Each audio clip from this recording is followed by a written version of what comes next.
The Hail Varsity Radio Saturday Morning Show, presented by the Nebraska Lottery. Strap yourselves in. Here are your hosts, Chris Schmidt. Y'all don't even know he was a virgin until he's 28, and now, roll tide. And Mark Cranack. Time has come for someone to put his foot down. And that foot is me. Welcome to it. Weekend is here. It's Hail Varsity Radio, presented by the Nebraska Lottery. Chris Schmidt, Mark Cranack, Elijah Herbal, the crew back together again. Busy morning for you. Plenty of recruiting to get into with Nebraska football. Cranack, what is good? It's feels like back with you. Feels like years, my friend. It does, man. It's been a while. And then next week we got the holiday show. There is no show. We've done a lot of holiday shows together, and we've had our share of New Year's Day. Let's kick things off before all the bowl coverage. Yeah. Brilliant ideas. But, yeah, we're not doing a 4th of July show, but that's okay. We are not. I think both of you out there listening, you guys, you're going to be fine. I know it's been hard without us these last couple weeks. Well, together. You were on assignment. I was on assignment. You tell me this, and we'll get into some recruiting. What's the rainfall look like up in Omaha? Because Junior's got baseball at 10. Will he have baseball at 10? Can you? In Omaha? In Omaha.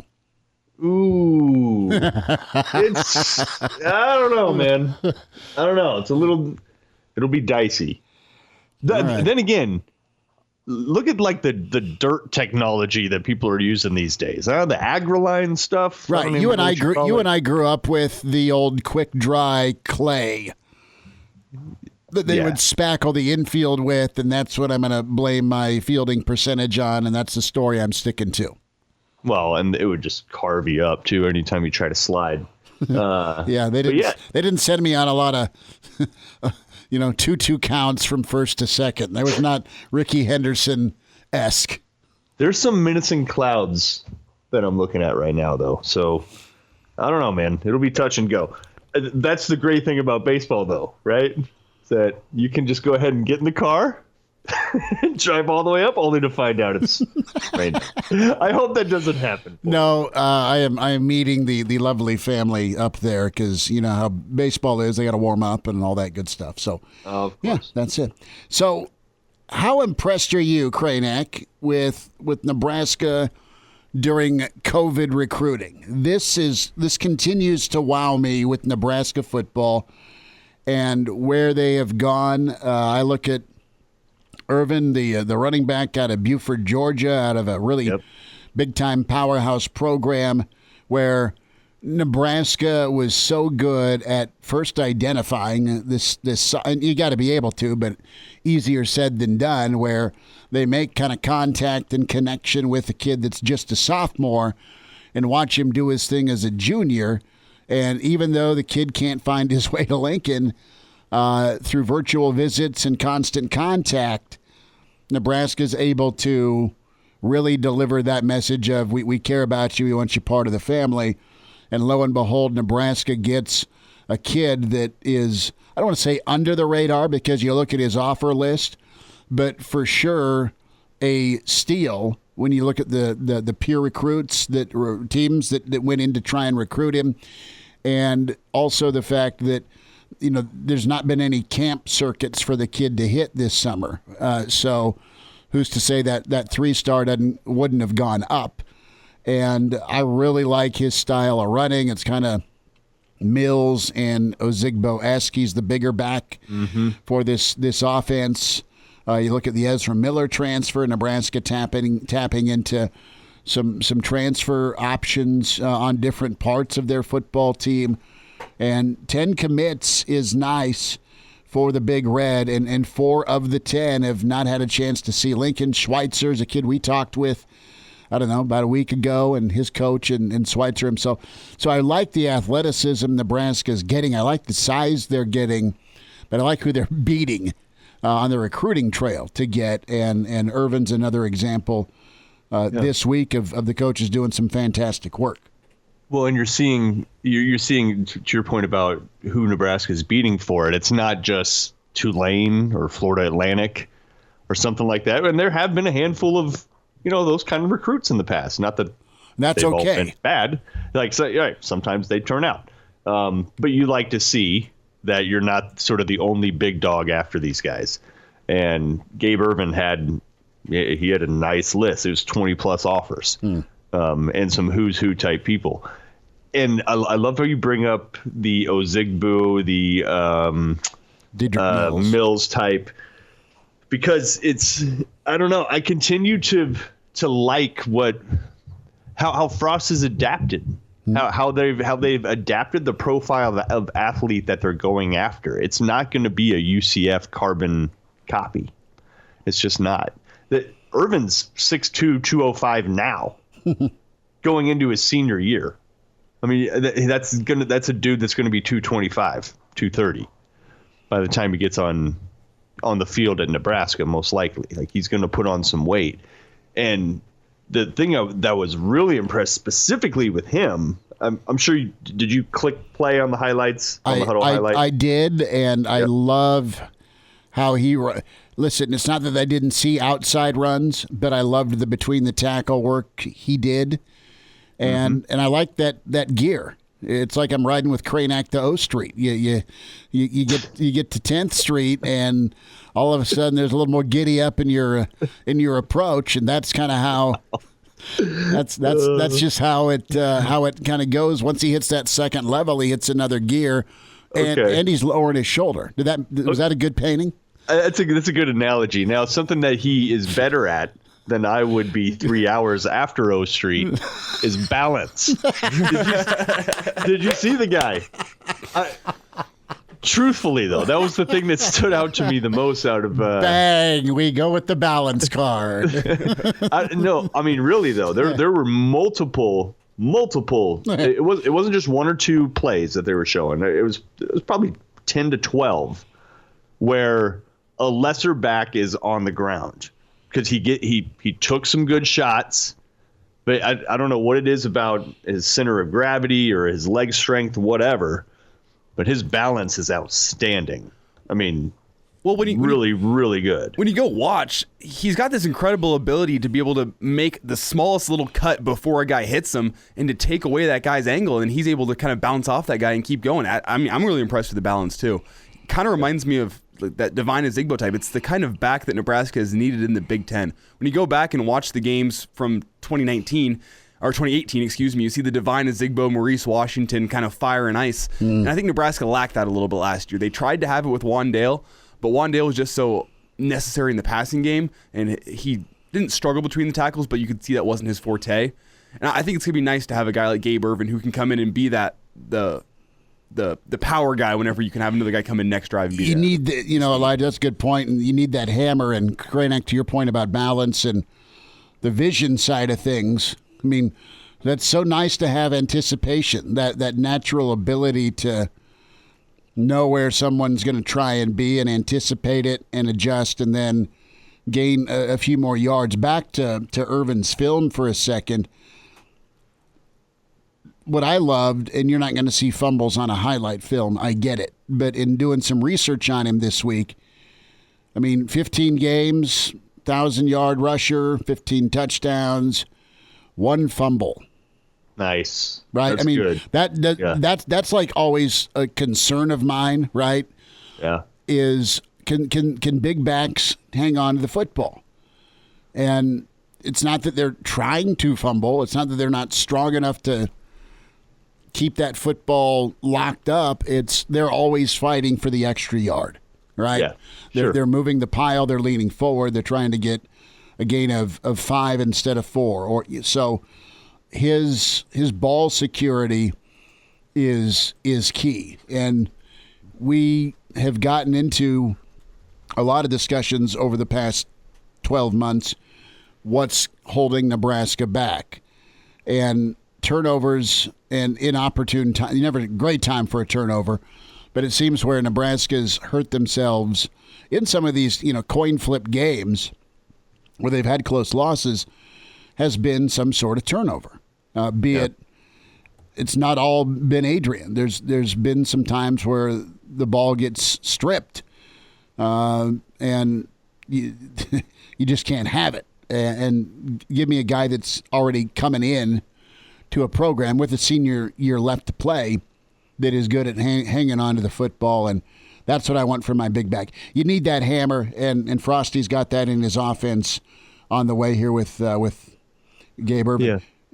Yeah. Let's get into Ezra Miller for a second, unless you got another thought on the back. Well, I was just real quick, just not necessarily on Gabe Irvin, but since COVID hit, count them 1, 2, 3, 4, 5, 6, 7 commits for Nebraska. 2 from Georgia, 1 from California, 1 from Miami, 1 from Utah. That is so hard to do. Nebraska has their number one advantage, more so than other schools, like way more so than other schools, is getting kids on campus because of people's preconceived notions or lack thereof of the state of Nebraska and of Lincoln. I remember one time when Omaha, this is really funny. I know we got to get to Ezra Miller. Omaha did like some research on, you know how there's always like these brand campaigns for Omaha or Lincoln where they come up with like the slogan, and they did some research, and then the dominating thing that came back as they researched Omaha nationally wasn't that people had a bad opinion of Omaha. It was that they had no opinion of Omaha. So they just don't, right? So it's a shoulder shrug. It's just like, oh, yeah, right? So then, so go ahead and apply that to Lincoln. Go ahead and apply that to the state of Nebraska as a whole. And that's what you're recruiting against. You're not only recruiting against other players, or other teams, you're also recruiting against a reputation or lack thereof. These guys don't even know what to think.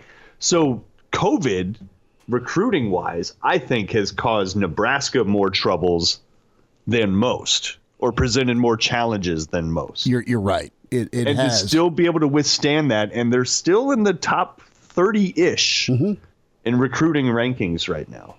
And to pull guys from, like I was mentioning, Georgia, to 2 guys from Georgia, 1 from Florida, 1 from Utah, 1 from California, since COVID hit, that's pretty good. They're getting their digital game right. So they are. Hats off for that. And what's impressive about that is Nebraska's best trump card here is come see a game and experience the fan base.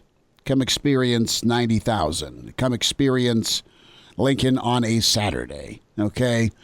Because it is second to none, and kids will be wowed, and kids love it. To be able to land as many kids as they have with travel bans, okay, is incredible. And Nebraska's, if anyone's been steps ahead of this, it's been Nebraska in a unpredictable world with who's tested positive today. What college football program's gone from 2 positive cases to 15 positive cases overnight. Nebraska has been incredible at change. I mean, they've kept the conversation about family and football and let's get it turned around. And by the way, your measurables and speed and size are fantastic. They've been able to accentuate the positive with what they have to bring. And I have no earthly idea what this digital or virtual tour looks like. But I do know that the constant contact, I'll say it again, and work done by the Chinanders, by the Fishers, by the Rudes, by the Helds, by the Becktons. I mean, go down the coaching list by Scott Frost when it comes to always knowing how and when and where to talk to a kid, but not overdoing it, okay? Just knowing a personality, developing a relationship, and having it be not just a spur of the moment thing, but it's a long.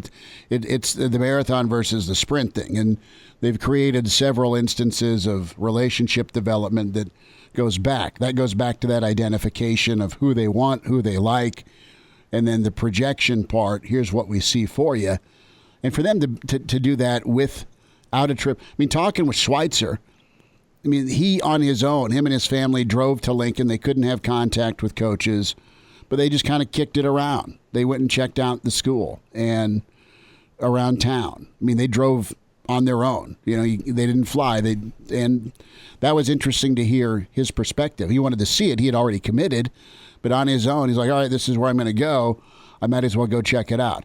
I'm interested to see if more of the recruiting class that maybe committed sight unseen takes more trips on their own just to not reaffirm their commitment, but just kind of say, all right, let me go see what this is all about. I really like who I've been in contact with, and I really enjoy what I think this program can be.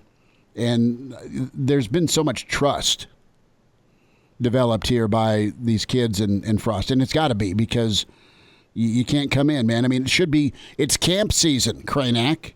There should be pipeline camps going on. There should be official visits happening this summer.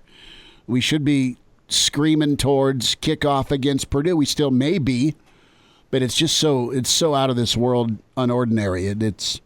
I couldn't imagine trying to sell something where you can't show them the product. I mean, could that help with a guy like Fedoni, though?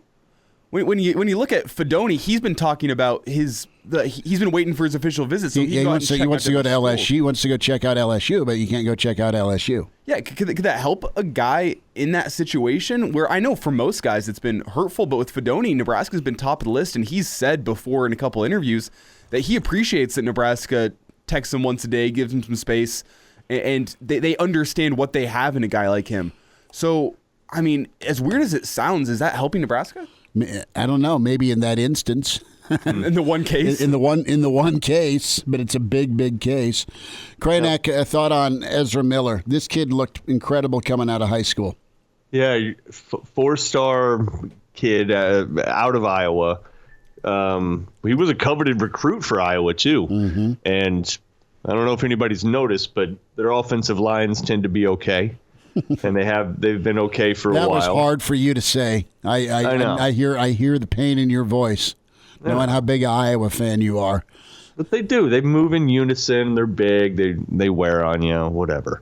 But so he's one of those guys, and he didn't have a ton of offers coming out of high school because he was one of those Hawkeye fanatics. You just knew where he was going to go. Nebraska gets those shares of guys too that are just Nebraska fans. That's just it. There's no reason to get offers elsewhere because they're not going anywhere else.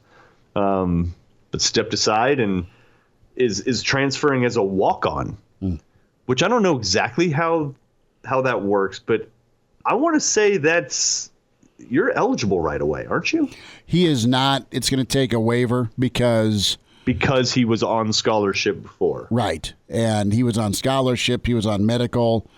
Got it. And he's already used a red shirt. So he's he's going to have 3 years to play, but I mean, just the fact that he's been through practice at a Big Ten, right?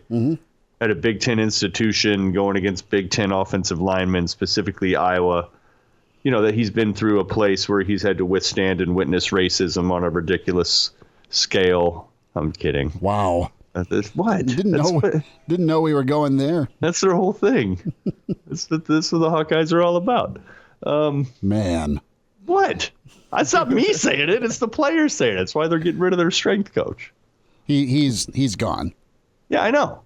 That's what I'm saying. So, for him, anyways, I'm just saying this kid's seen a lot in his young years. It's not an entirely accurate painting. This guy's seen a lot in his young years. And better phrase.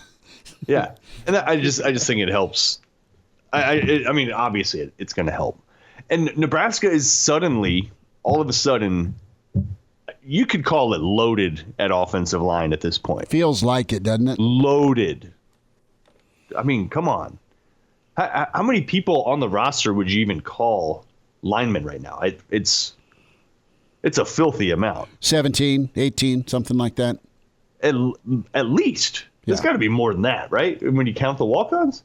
Oh, well, yeah, that's fair. Yeah. And they're all monsters. This is another guy that's, 6'6"? Is that right? 310, yeah. Yep. Yeah. It's, I don't know. And again, does that happen this year? I don't know. But I think eventually, if you have 6'6", 320-pound, 4-star linemen practicing against one another year after year after year, it's going to bear some fruit eventually here. Yeah, and that's where I'm at on this guy is he's probably not going to come in and make a difference immediately, especially because he needs a waiver. Mm-hmm. But he's going to be coming in and playing the starting D lineman. And this is a guy that's knows Iowa. He's 6'6". He's got the frame of even the offensive guards you're going to be seeing in the Big Ten. So if nothing else, immediately he's going to provide a big body, a big frame that's going to be able to go up against the starting D lineman and give them a good look that's been better than what they've been getting in recent years. You're going to win in this league moving forward with line of scrimmage play. It's what's been lacking for Nebraska. They're trying to address that. I think Greg Austin's got a group he's going to be excited about, and not just this group this year, but future prospects that are getting the development. And I know they've not had it without the spring ball, but when things, air quote, return to normal, you're going to see start of that reload ability, which is nice. And Ezra's a guy that at some point maybe he's your heir apparent to a Farniok, right? And that'll be good. We will hit plenty of offensive line and have a medical expert's take on football and COVID. The rewind shortly with Rob Zadiska. Dr. Rob was with us earlier in the week. Kind of get his take on COVID and the positive tests and dealing with it as a program. And then we will get the info on the left guard battle. And, of course, that move by Farniok into right guard. And then some thoughts on Benhart at right tackle and just that adjustment. So that's Schmidt, around the corner. What? 26 guys listed as offensive linemen on the roster right now. Okay, so is there like 8 or 9 walk-ons? That would have to be, yeah. Okay. But you think about some of the walk-ons, one of them is that, I'm going to kill his name. The Colorado State kid? Yeah, Nuruddin Newley, whatever. Newley. This dude, he played. Yeah. He played already for Colorado State. He walked on. And he's a shrimp at 6'4", 285. He's one of the small guys. Oh. I mean, seriously, though, that's a small lineman if compared to most linemen in Nebraska. Yeah, because they're going 6'6", 6'7". Yeah, they're getting dudes that block the sun for sure. Yeah. I think it's small compared to most offensive linemen in the Big Ten. That's fair. Well, probably true. Real quick reminder about drinking and driving. 1 out of 3 fatal crashes involves an impaired driver, drunk driving, buzzed, or high driving. Never acceptable. Law enforcement officers working around the clock to stop drunk driving with sobriety checkpoints and saturation patrols as the driver make that correct choice, a non-alcoholic drink, or have that pre-selected conversation. Who's driving home? Select that designated driver today. Brought to you by the Nebraska Department of Highway Safety Office. Rob Zadiska, thoughts on the O-line and battling COVID-19. How do you do it as a program? The Good Doctor up next. Weekend edition of Hail Varsity continues, presented by the Nebraska Lottery. Early to rise with Hail Varsity Radio, the voice of Husker Nation. Here's Chris Schmidt and Mark Kranek.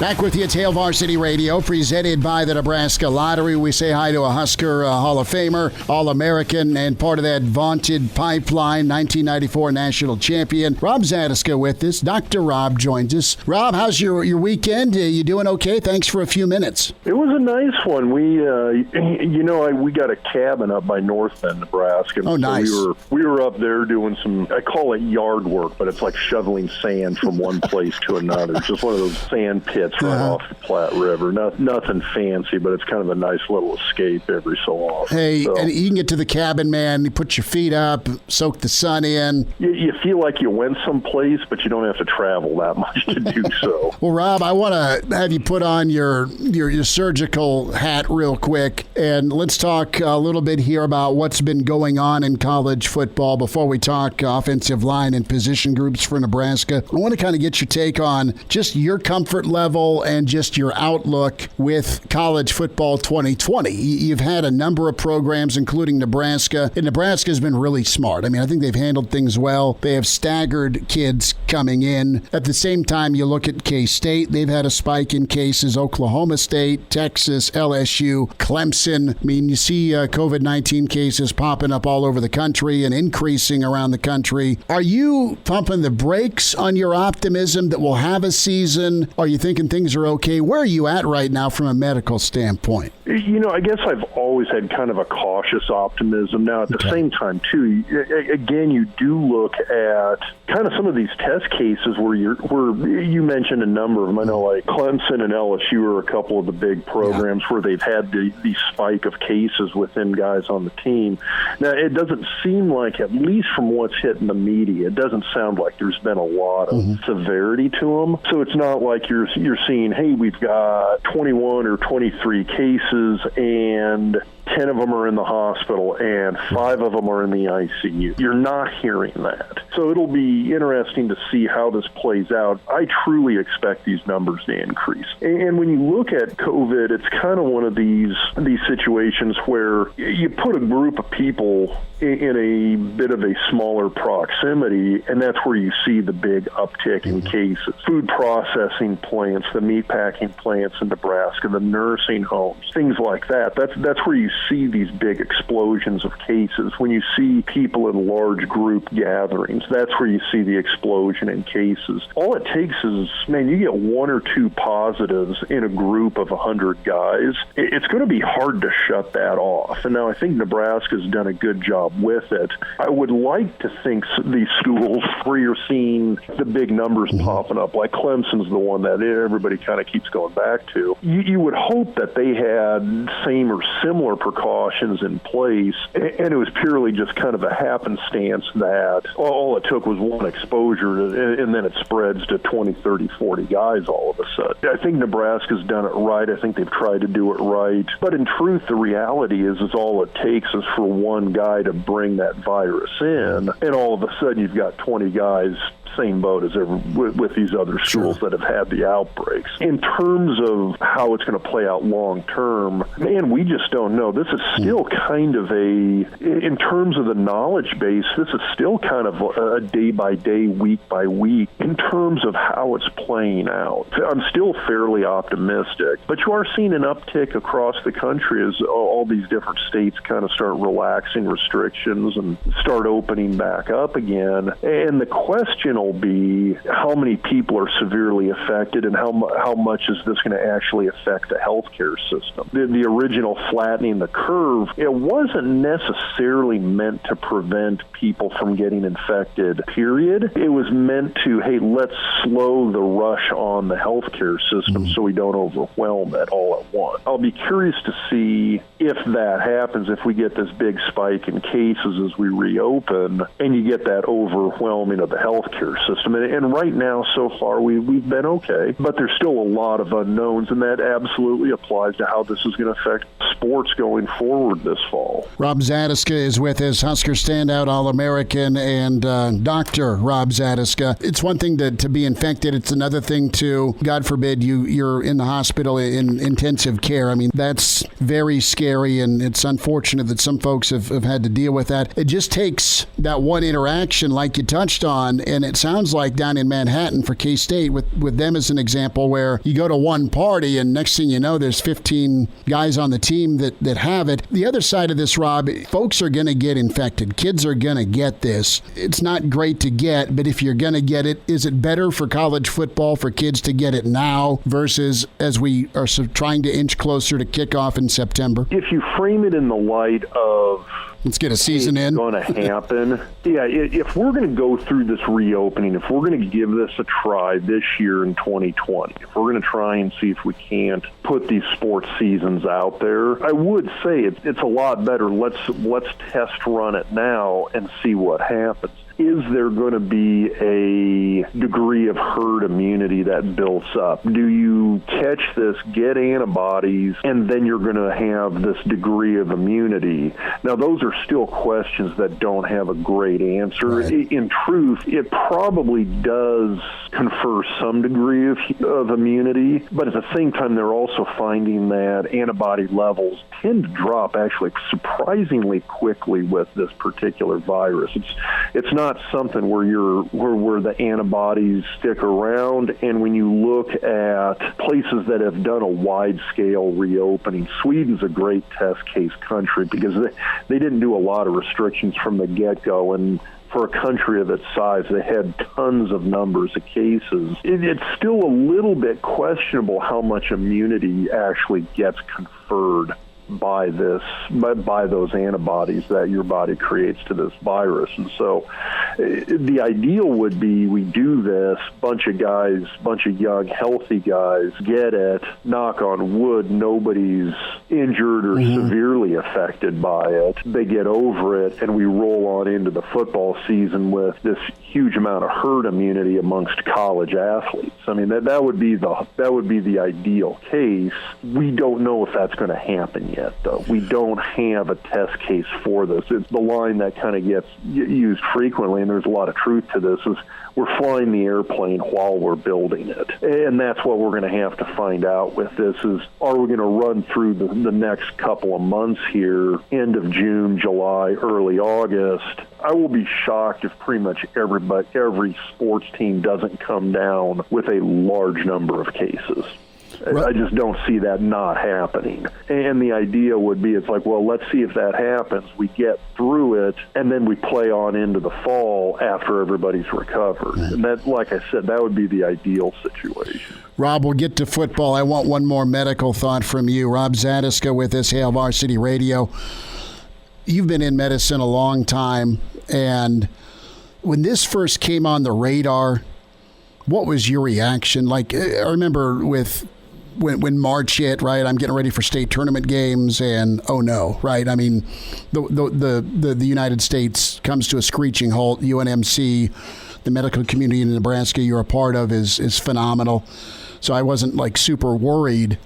Maybe I'm just overly optimistic, but you as a medical practitioner, man, as a guy that's done the school, you know the science, you're educated, you provide care to people. What did you think when here's this virus from China that's rolling in? I was, initially it was a little. The initial hope was that this would be something like the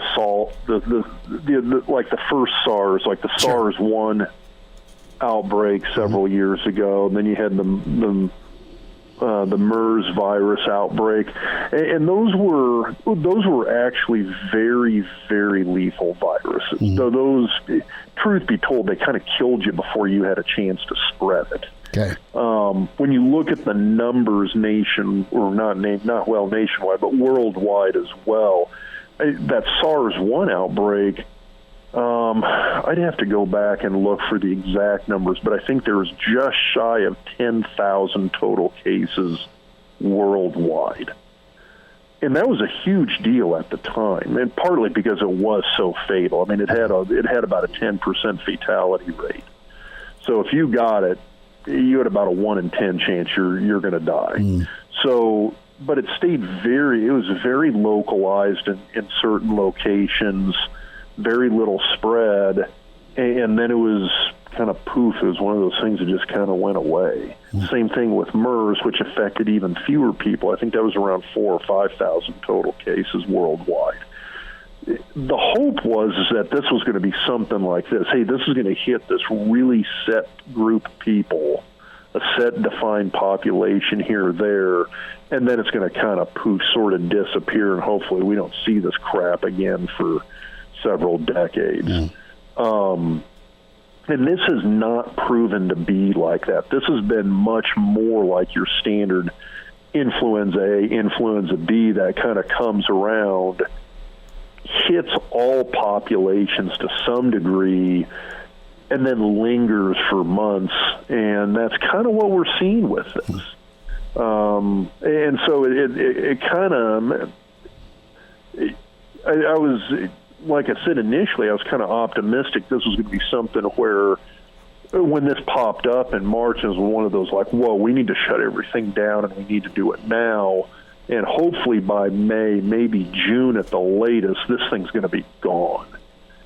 That hasn't happened. So it's disappointed to say the least. And I think from a medical standpoint, hugely disappointed in terms of how this has affected the worldwide population. At this point in time, and this is kind of I don't mean to be sort of doom and gloom on this, I don't see, and I don't think most of the experts see a defined endpoint. And that's kind of the scary thing with this, is that you talk to most of the infectious disease experts, the epidemiologists, there's really not a good, hard, solid, defined endpoint. And that's why I think getting a vaccine out is going to be kind of a very important aspect to this, is because one of the things that I think really lends to influenza A and B having kind of that defined quote-unquote flu season is because so many people do get a flu shot or get a flu vaccine every year. You do have a little bit of a true herd immunity from that. Now, that being said, influenza still kills anywhere from 30 to 70,000 Americans every year. And so it's still a pretty bad disease, although it kind of gets short shrift in terms of how people view it. But we have a little bit of a defined start and a season of influenza. We don't have that with this yet. And so that's always a little disconcerting. Rob, going to switch to football. Nebraska has a lot of experience back on the offensive line. Hymas, options at left guard. There'll be a position battle there. Juergens at center. What's Matt Farniok looking at moving into guard? You played tackle. I'm sure you've spent a little time at guard in your career, in your different spots in your career, but give me a thought what Matt's up against now that he can't do it. It's just a different look. And then also, what's the learning curve for Bryce Benhart or a Turner Corcoran at the right tackle spot? At least as far as moving to guard, I mean, Farniok, he started, I thought it was as a redshirt freshman. I think you're right. He played a few games at guard as a redshirt fresh. He's been there before. So this isn't going to be completely foreign to him. I think in terms of his overall skill set, I think guard's a little bit of a more natural position for him. I think he's one of those guys who he'll always be he's a serviceable right tackle. It's not one of these, oh yeah, this guy's got that spot locked down and this is a great right tackle. This is the next Zach Wiegert at right tackle. That's not Farniok. He's serviceable at right tackle. I think some of his lateral movement and his ability to take on kind of the good combo defensive ends, the guys like Epinesa from Iowa, those guys that have that nice combination, that 6'6", 280, 290, but can still move. He struggles with those guys. You give him the 6'3", 240-pound defensive end, he's going to be fine. You give him the 6'4", 320-pound defensive end who's maybe not a super fast guy, he's going to be fine. You give him that prototypical Bosa, Epinesa, NFL caliber defensive end, which, I mean, obviously those guys give everybody trouble, but he's going to struggle with that a little bit. I think you move him into guard, and where that lateral movement doesn't have to be as big of an issue, you've got less space to cover. I think he's going to do much better at that spot. For a guy like Benhart, you got a guy who's been primarily a tackle, and I think it's a much more same with Cork, much more natural offensive tackle. I think they're used to moving in space. I think they got a little bit better range, a little bit longer arms. When you think of some of those physical attributes, I'm not saying Farniok's not a great athlete. I think he's an outstanding athlete. I think Benhart's a better athlete. I think for a guy his size, I think Benhart moves better. I think he's got better lateral lateral movement. I think he has a little bit better overall feet than Farniok has, and I think that's going to make him better suited to hold down that tackle spot. Corcoran, truth be told, outside of some all-star game film and then like the huddle films, I haven't watched him as much as I've watched Benhart. And when you look at Benhart, you got a guy who ended up getting some pretty solid game time last year. I'm a huge fan of the 4-game rule for people being able to redshirt. I think that's the greatest thing ever. We can go back and look and see how Benhart did last year, and I thought he held his own. And so for a true freshman last year to be able to do that in limited game time, I thought that was pretty impressive. I'm excited to see what a guy like him could do. You look at that other guard spot where you're probably going to have, initially it's going to be Wilson and Hickson, I think, fighting it out for that one. I think Hickson might actually have the edge there a little bit in terms of both size and technique. But don't sleep on Ethan Piper either. You got a guy. What do you like about Ethan? Because people kind of rave about him. I think it's kind of the Benhart thing. Okay. I think he's a little bit better natural athlete, and I think he has a little bit better raw size and strength.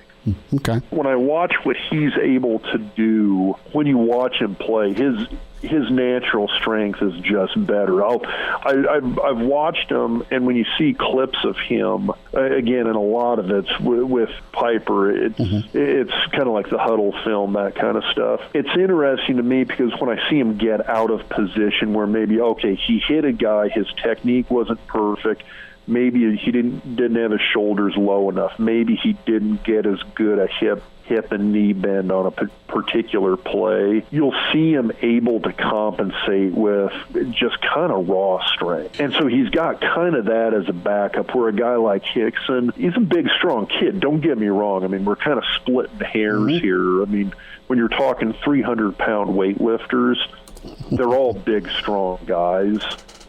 It's just on occasion when I saw Hickson or Wilson get out of position, you'd see him get beat more frequently than if I saw like a guy like the tape I've watched of Piper.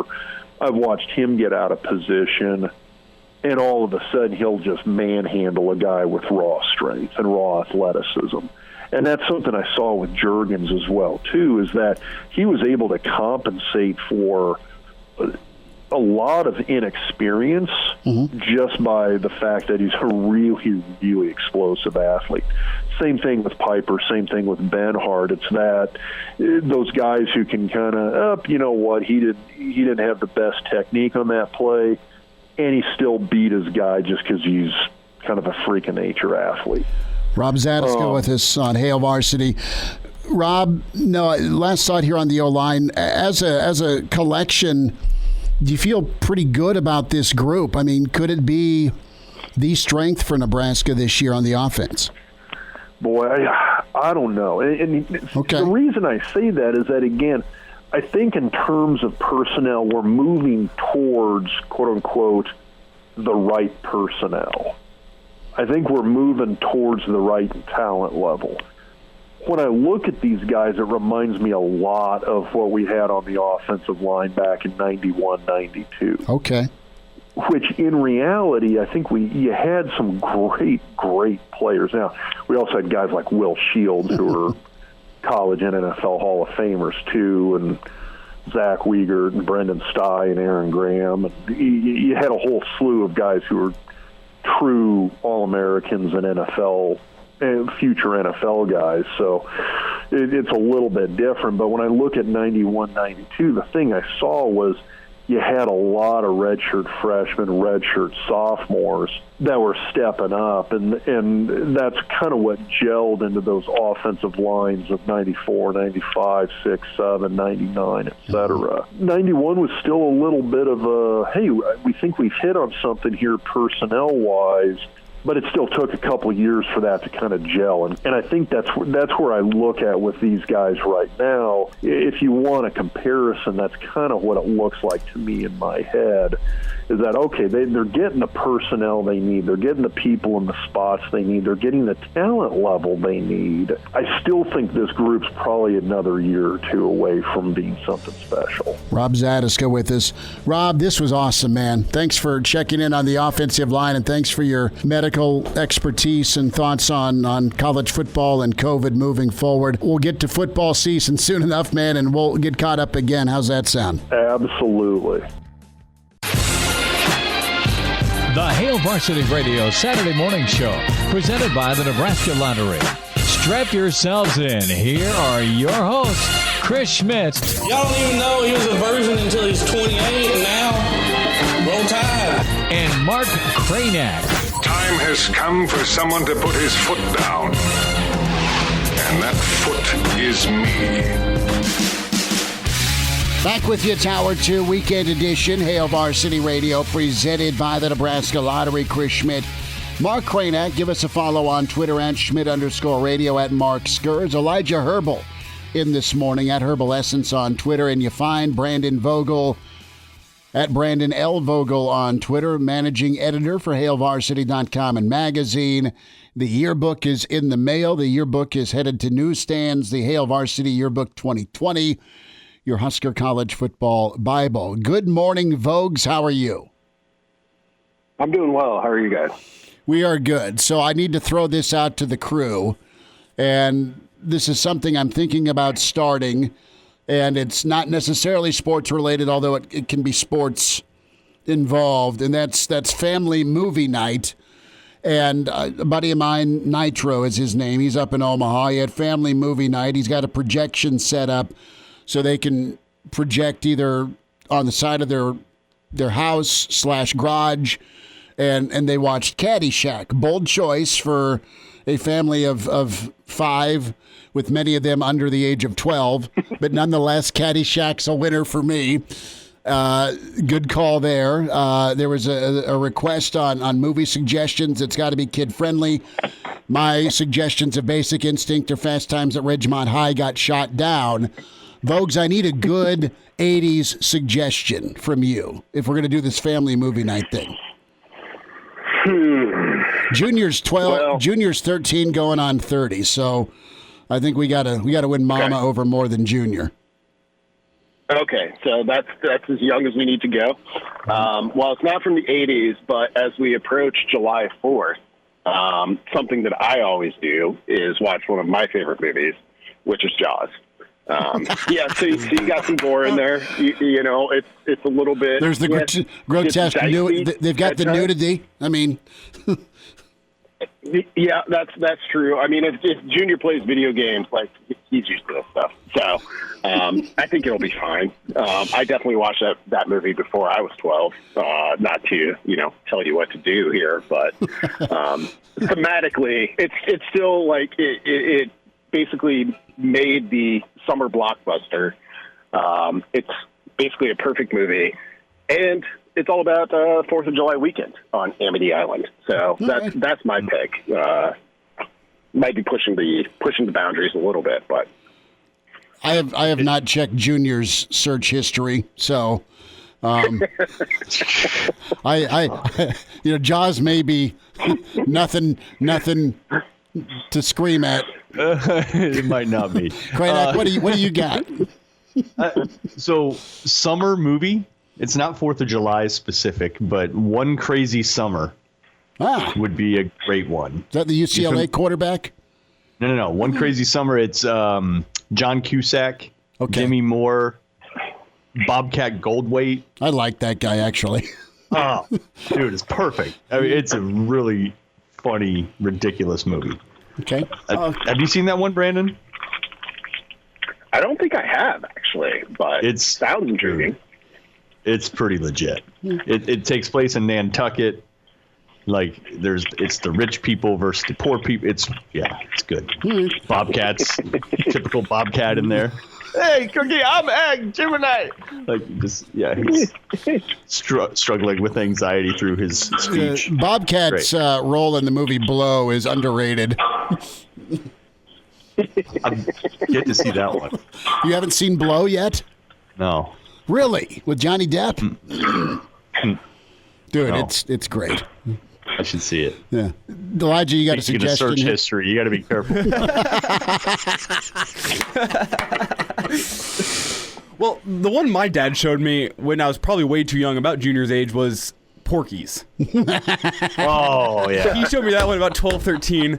I loved that movie when I was that age. Of course you did. I'm not sure how your wife would be feeling about that one, but if you got like a couple weekends, Lord of the Rings trilogy. Nah, I don't know. Oh, are you kidding me? Has he seen it? No. Oh, that's a great one. That's a great, especially that age too. I loved Lord of the Rings at that age. Maybe Grandma showed it to him. Coach Brett off the top rope. Hooah! He says scent of a woman. I think scent of a woman's a great call. Especially the Ferrari scene. We'll get to sports here, but I need to poll the room here. Oh, wait. Has he seen Ferris Bueller's Day Off? Yeah, he loves that movie. Okay, that's a great movie. Yeah. Yep. So Child Protective is on their way for me, and there we go.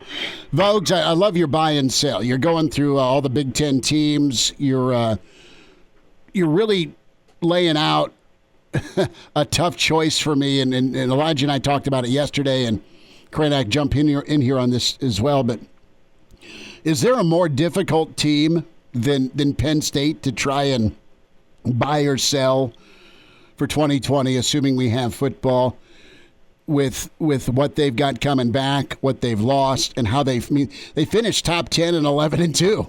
I mean, and they're supposed to be loaded, and they're going to be preseason top 5, and they've got a quarterback coming back. They got Micah Parsons off the edge. I mean, they host Ohio State. Their schedule's not easy. They go to Michigan. They go to Virginia Tech, but it is manageable. Those are games they can win. They get Iowa and Ohio State, I think, consecutively, but they're at home. How are you feeling here about Penn State? Can they at least equal last season? I think they can be the second Big Ten team into a playoff. That's my take. I think they're that good. Yeah, I think that's their ceiling for 2020 as well. And whether, getting that Ohio State game at home, and we know, like James Franklin has acknowledged it. He acknowledged it last year after they played Ohio State. He's like, this is it. He's like, this is the final boss. We have to get over that hump because we've kind of cleared about everything up to that point. So it's a tough buy from that perspective because there's just not a lot of room to go up, and there's an expectation to go up, as there always is in college football. But based on kind of personnel and what they have returning and the way the schedule sets up, that one was a pretty easy buy for me, even knowing that the profit margin probably isn't huge on them. Michigan was honestly a tougher one for me because I think they could be pretty good again. Are they going to get over, they've got 2 humps to get over, basically, with Penn State and Ohio State, of course. It all depends on quarterback play for me there, but, that Penn State game is interesting. I know we talked about it on Thursday. Nebraska kind of gets them at an interesting point in which they'll have kind of been through that October gauntlet. So they'll have played, that Michigan, Iowa, Ohio State stretch. There's a bye week in there, but basically back to back to back. It'll be a really good litmus test for Nebraska. But I think Penn State, James Franklin has done a really good job of kind of building to this point. And I don't see them falling off. I wouldn't pick them to. Ohio State is the favorite in the Big Ten until something drastically changes. But they're pretty loaded for bear, and I think they're going to be a really tough team.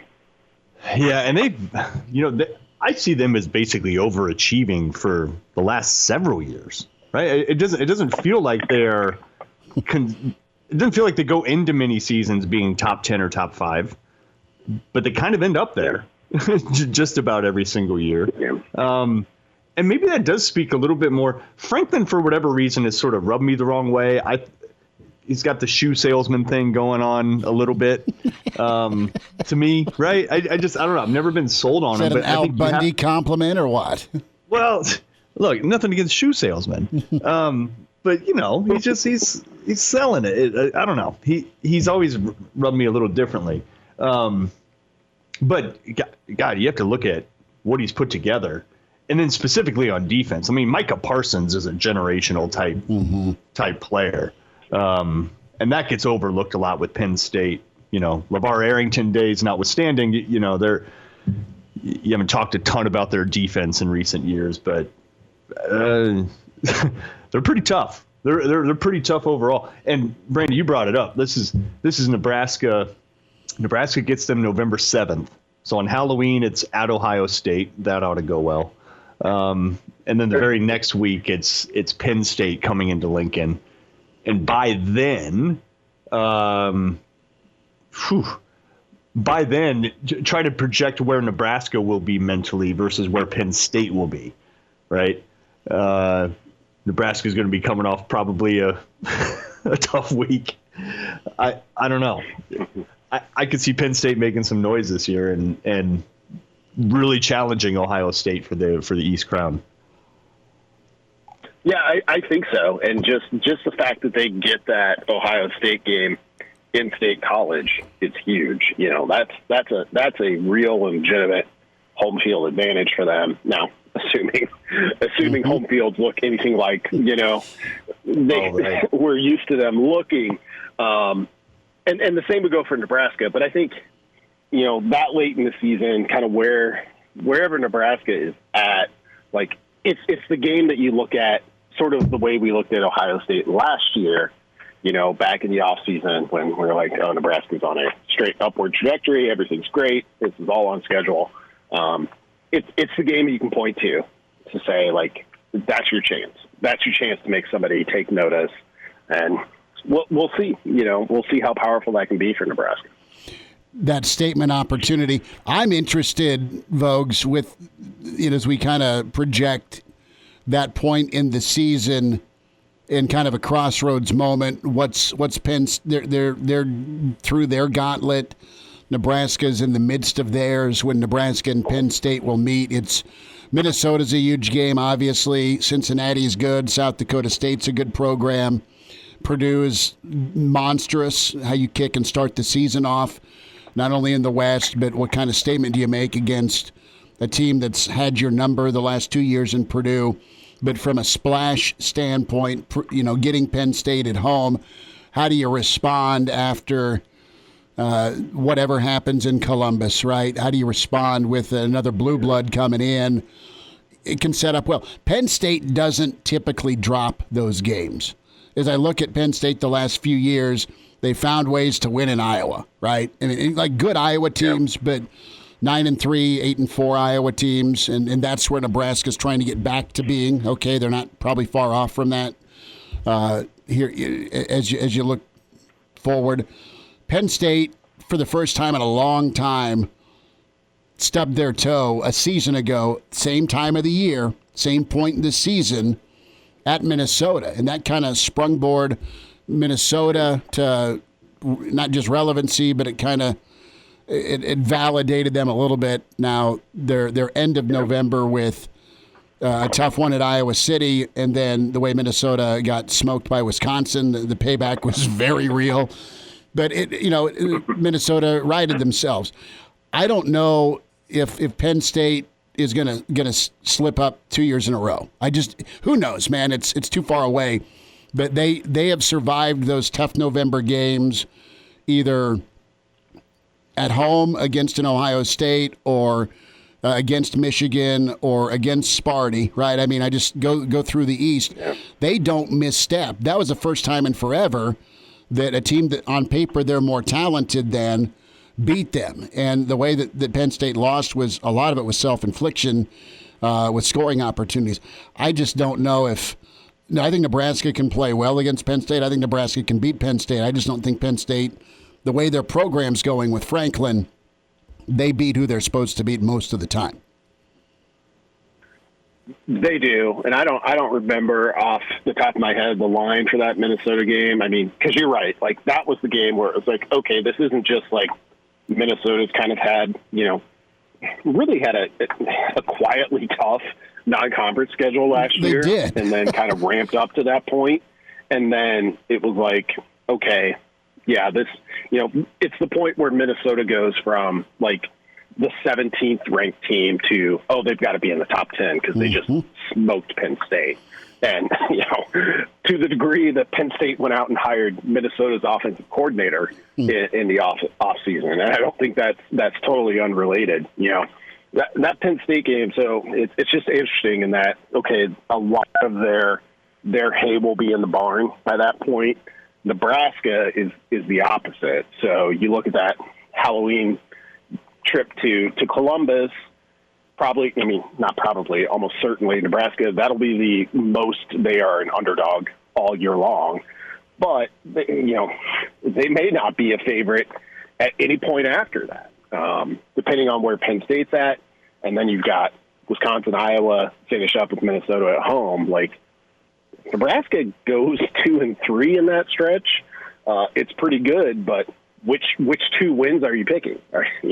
Are you going Wisconsin, Iowa on the road? I mean, maybe Minnesota's maybe the most likely one, but what's the other win in that 5-game stretch? It's interesting. So you got to kind of steal one, and Penn State. We'll see where they're at, but that would be a pretty good one to steal.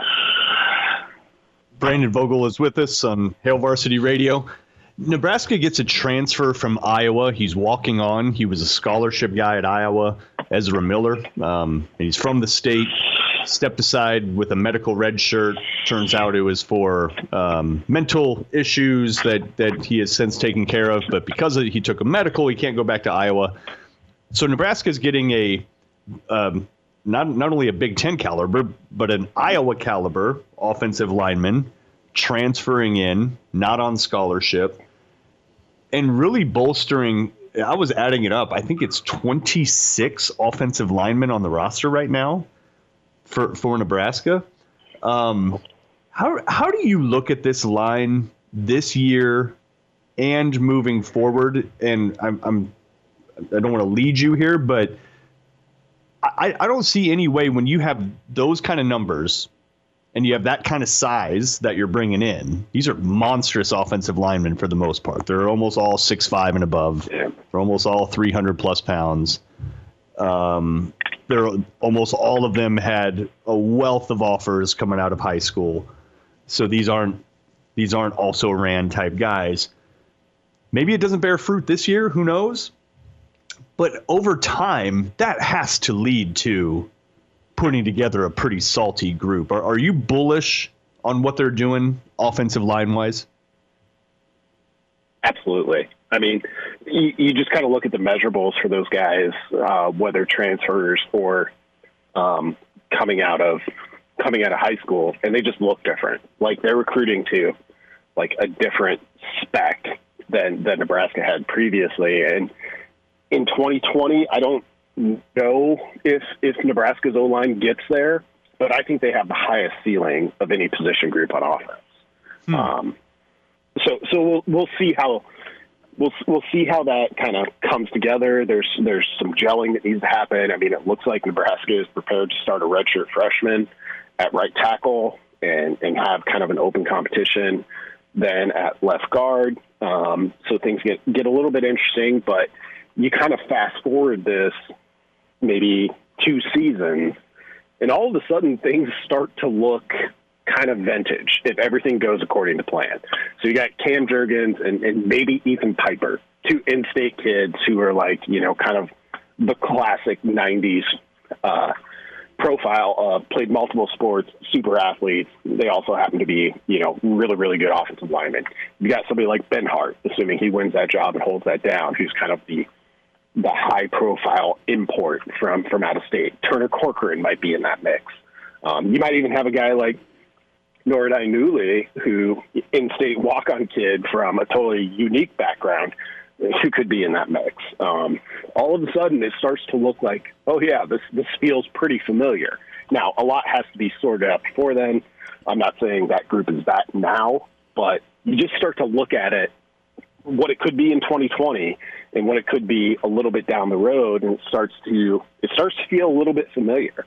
And it's hard for me to see Nebraska getting back to where it wants to be as a program, where its historical standing has been, without that being the case. Brandon, you mentioned Nordy Newley. You got Ezra Miller as well, both walk-ons from that had scholarships at Division I schools. When we're moving forward into the fall, everyone loves seeing the videos of these walk-ons getting their scholarships.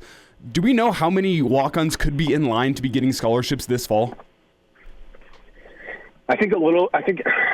No, not at this point. And I think, with just how chaotic things have been through the pandemic, and there's still a lot to be sorted out for football season in general.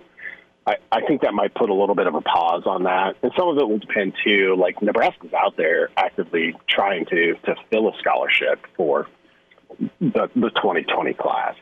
So that changes a little bit too. It's one of those things you get to fall camp and say, okay, we know we're going to have these two open. Who deserves it the most? And that typically goes to guys that are upperclassmen. So I would assume it'll probably be business as usual there. But when you start to look at the numbers on the offensive line, and Trent Hickson made an enormous contribution there as a walk-on last year. There's a lot of candidates, and I think that's where they want things to be. Nebraska is bringing in a ton of walk-ons, which Coach Frost said he was going to do the day that he was hired, but it's still a little bit shocking to just see how big those numbers are. Vogues, real quick, tell folks about the yearbook, and a lot of subscribers clearly, but folks also going to be out and about, and the 2020 edition will be saying, hey, look at me, buy me, flip through me, yeah, for football. Yeah, I really think today might be the first day that you have a pretty good chance of seeing it on newsstands. So if you're not a subscriber, definitely look for it. It'll be out and about. We already saw some feedback from some people that they had received it in the mail this week for those subscribers who are closest to Omaha, where the magazine's printed and shipped.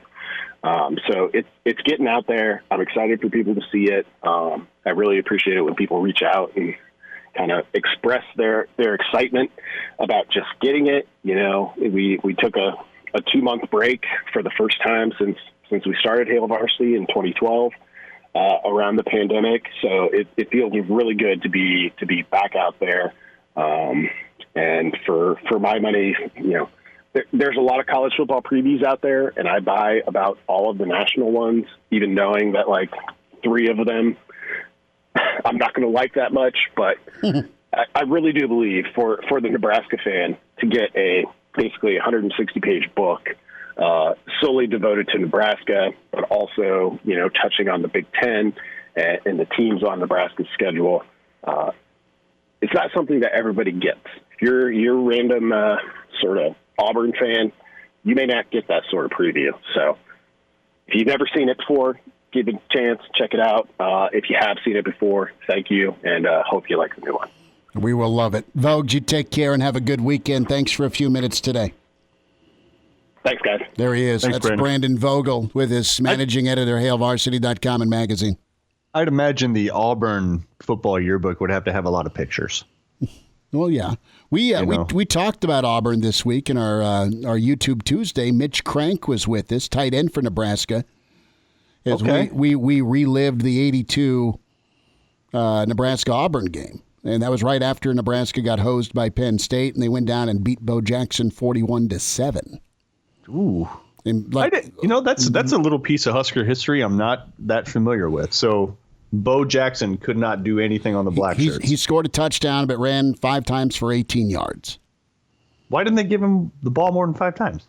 Well, because they had a tsunami of Turner Gill in the fourth quarter, and the game got out of hand.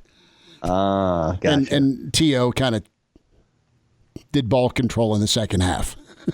Makes sense. Okay.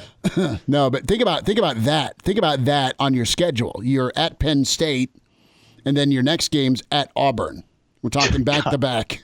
Not even in conference. That's your freaking non-conference. Yeah. That is crazy to think about. Pretty good. We'll run down the Iron Horse. Gary Sharp's up next. Hail Varsity continues, weekend edition, presented by the Nebraska Lottery. Glad to have you back. Yes, sir. You heard me right. Here are the guys, Schmidt and Kranak. Well, Hector, here's the game plan. You're going to bring us 2 absolute martinis. You know how I like them, straight up. And then precisely 7.5 minutes after that, you're going to bring us 2 more. Then 2 more after that every 5 minutes until one of us passes out. Excellent strategy, sir. Weekend edition rolls forward. It's Hail Varsity presented by the Nebraska Lottery. Chris Schmidt, Mark Kranak, Elijah Herbal. The Iron Horse is back. It is Gary Sharp. Sharpie, we are going around the room. And Vogel suggested Jaws for Schmidt summer movie night on the weekend. Elijah came with Porky's. What say you for maybe a weekend cinema at the Schmidt household? What are you throwing at me? National Lampoon's Vacation. Okay. That's a great call. Have you seen One Crazy Summer? Cusack, Demi Moore, Bobcat Goldthwait. Oh, it's a movie. I thought you were talking about that one summer you had as a single guy when you were in your 20s. No. Totally different. Similar. Different. Yeah. Well, I think if you watch National Lampoon Vacation, you know where John Candy's character comes out and tells you the park is closed. I hope 10 weeks from now we don't have somebody standing there telling us that college football is closed. I can see right now a little red in front of the gates and someone going Clark on Marty Moose's nose. If Little Red's holding the sign up that says, sorry, folks, the park's closed, what's your fear factor like right now? Well, I will tell you this. First and foremost, I had a great conversation 2 days ago with, and I won't put him out there. He's an athletic director who runs a major university with a Power 5 college football program. And we discussed, and where they're located, they've got a pretty good plan, and they've had a couple of positive test results where the student-athletes coming back, but they're in a state that is okay right now. Okay. He said the biggest thing for all of college athletics is the next 3 to 4 weeks, because not only in their campuses and their communities, you know, you're starting to see cases go up around the country, of course. That's dominated the headlines for the last few days, especially in places like Texas and Florida. He says, though, because now you're into the mode of regular testing with your student-athletes back on campus, you're going to transition from the return to campus to return to competition when players are around each other a little bit more and they can ramp up things that they're doing and, of course, looking towards August. So, you know, it wasn't a great week, but we still have some time. But I think everybody needs to do their job because, first and foremost, guys, whether it be professional sports or college sports, if it was just about health, we're not playing. We're shutting her down until 2021. This is financial, and you hear Michigan saying we've got a $26 million budget deficit in our athletic department next year. You know what Nebraska did last week with their athletic department? You know what they announced yesterday with their overall university system budget? They have to find a way to play fall sports, but they have to find a way to do it safe. But watch, the next 3 to 4 weeks are going to be crucial. But as right now, when you ask that question and we talk about it, you guys talk about it, I think it's still okay to say, I don't know if we're going to have college football 10 weeks from now. But I do know that if we don't have college football in any form, it'll be devastating to college athletics, and it'll be devastating to the psyche of people in this country that either make their livelihood off of that or they love the sport so much. Gary Sharp is with us on Hail Varsity Radio, and of course, in order to participate in a sport, you need a roster. And when you look at rosters, look at Nebraska's roster. This is unofficial, but a quick little quiz, because I love doing these quizzes. Unofficial. Look at Nebraska's 2017 roster. Okay? So those would presumably be guys that are entering their redshirt sophomore or junior years at Nebraska this year, right? If I have that right. Yeah. Okay, so how many from that roster, the 2017 roster, overall are still with the program? Scholarship or total? Just total. 21. You're close. It's very low. It's 27. So if you think about a roster of 130 some guys, and the bulk of your roster is always underclassmen just by nature of how it goes with walk-ons and red shirts and all that, there's only 27 guys left from the roster that Frost walked into. I think we all knew there was going to be a roster flip. Is this more extreme than maybe you thought it would be even then? Yes, but you know what, Mark, don't you think that this probably, the flipping of the roster should have happened earlier? You know, if Mike Riley goes back and says, okay, if there's 1, 2, 3, 4, 5, 6, 7, 8, 9, 10 things that I would have changed with my tenure in Nebraska, I think instead of coming in 2015 and letting it be a player-led program, he would have come in and flipped the roster right away. So it was a gradual 15 to 16 to maybe 17, where you wouldn't have the extreme 17 to 20 roster flip like we have now, but it had to be done. And Scott Frost was just the first person to really do it in a full scale, and I think that's why you get a sense that with this roster now, he's a lot more comfortable, one, most importantly, in talent, and two, the kind of culture that he has built there, because I think he knows more players in the program than he's ever known. You know, he maybe didn't know those guys when he walked in the door so well. I think now he has a good handle on all of his guys that are in the program and understand what makes them tick, and they understand what makes him tick, because that's not easy to do. Gary Sharp's with us on Hail Varsity. We talk about current guys and roster and the ability to kind of communicate and be there for one another. Let's talk recruiting, Sharpie. And I look at what Nebraska's done during the pandemic. I look at the 10 verbals and how many have not been to Lincoln. They've just seen the digital virtual tour, and that's impressive. Tell me what your first takeaway is on Gabe Ervin, the kid out of Buford, Georgia. Nebraska locking up a back that they want in a position of need for 2021. Let's go to Ervin, and Kranek and I can't say enough nice things about him. You've been around college football a lot. You've seen recruiting a lot. What's your takeaway with the get for Nebraska? Well, you and Mark are absolutely right. That's a big pickup for Nebraska. One, because it's from a very good high school program. So when you watch his film and you look at the players that he's playing against, you know that it's at a fairly high level in the state of Georgia. I looked at him right away and I said, man, that guy's slippery. That guy might be one of the more athletic backs that Nebraska has gotten in a while, but he's tough to bring down. He runs hard. He's kind of like a little pinball that people bounce off of him. I think he's got really good football IQ. He's got really good vision. He just doesn't come down very, very easily. He doesn't spend a lot of time on the ground. I really, really like that pickup, and I think that pickup might lead to a teammate of his who's a defensive back also jumping into the mix. Now, the thing about players, and we're kind of, with the extension of the recruiting dead period, we're thinking, okay, you're going to have an abundance of transfers when this thing gets rolling back to some sense of normalcy. Players do commit without seeing a campus, and then they come and take a visit.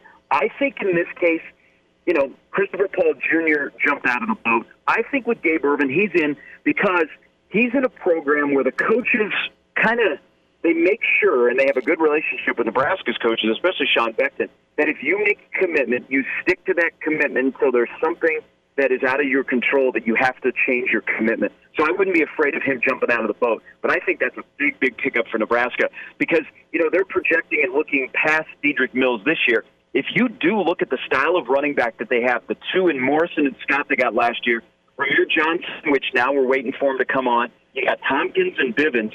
That's a very intriguing room that you can tell that Ryan Held's got a big smile on his face. But I really, really like that pickup. I knew Nebraska was definitely in the mix. I just didn't expect the announcement when it was. But whenever it was, that's a great feather in the cap for Nebraska. This was a good week for Nebraska in putting together their roster for 2021.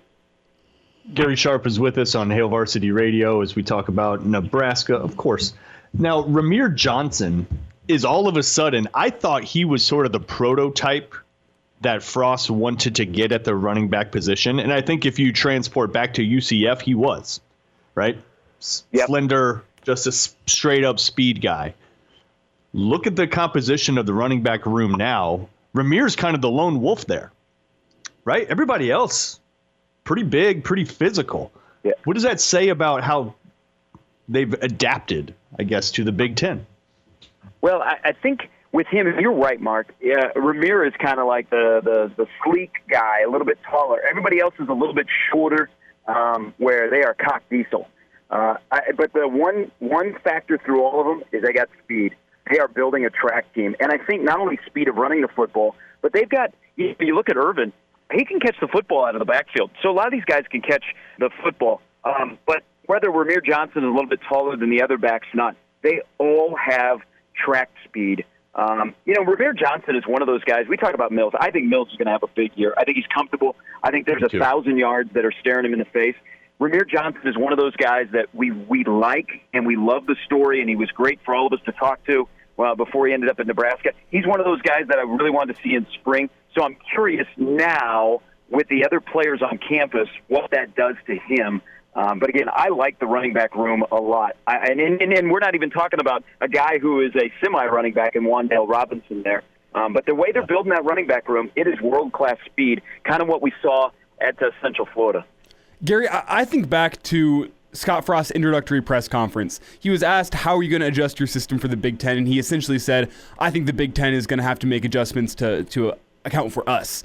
And now that we're 2 years down the road, how do you think that statement has held up when you look at how Scott Frost has been recruiting and the results he's gotten in the Big Ten? Well, that was a bad statement. I mean, that was a statement you make in an opening press conference, not knowing entirely what's going to happen and not knowing the league and the shape that it is. And as a result, you only win 9 games. All right, now you got a chance to hit the reset button after 2 years because you like your coaching staff, you like your roster. I think where they're at offensively, if you think about it, last year Nebraska was 30th in the country in running the football, and I don't think there were many times that we went, man, Nebraska needs to run the ball, they can run the ball. They like their offensive line, they're a little bit veteran there. Of course, they like Dedrick Mills. He's a lot more comfortable. That tight end room is really, really good, but Vokalek, the transfer from Rutgers, now being eligible. You got some questions at wide receiver, but you kind of like some of the young guys there. Really, maybe the only biggest question going into this year when it comes to offense, if that offense can continually put up 30-plus points, is the quarterback position. You'd like to think, okay, Adrian is healthy. He'll be able to hold off Luke McCaffrey. He'll be able to get better. He'll be able to his mechanics will be better. His decision-making will be better. He'll run with abandon. I really, really like the offense, but I cringe when I heard that statement then. I still cringe now in some of the boastful stuff of Nebraska the first 2 years. But, hey, you learn your lesson, and you move on from it, and you say, okay, we maybe shouldn't have said that now, but maybe at the end of the year we can say that again because that resonated throughout the league. And you saw the result when people went up against Nebraska. Sharpie, how did you celebrate baseball coming back? Nervous excitement. I'm happy that it's back. It's a monumental task for anybody to bring back sports during a pandemic. I want it to happen. I love baseball. I hope they pull it off. It's going to be different from going into a bubble or a hub city because you're going to kind of be some sense of normalcy where you get to go home and you come back. I think everybody, whether it be professional sports or college sports, guys, they have to reiterate to these athletes that you are in it for your team. If you step outside of the bubble and you step away from the protocol, you're not only hurting yourself, you're hurting your teammates. And that's not what a good teammate is being. So I hope they pull it off. I'll be excited on July 23rd to get it back. I got nervous excitement. I got my fingers crossed. I'm very disappointed they did not consult me because if they're going to have these playground rules in a short season, like putting a runner on second base to be in an extra inning, why don't we just go full-scale playground? Why don't we have ghost runners? And because all of us playing baseball growing up, we didn't have enough kids to play with us, so right field was dead if you hit it to right field. See, extra innings could be monkey in the middle. I love the ghost. The ghost runner on first was phenomenal. My ghost runners were 1,000 times faster than me. That was the argument on a first to third, or a go from first to home gap shot between left and center.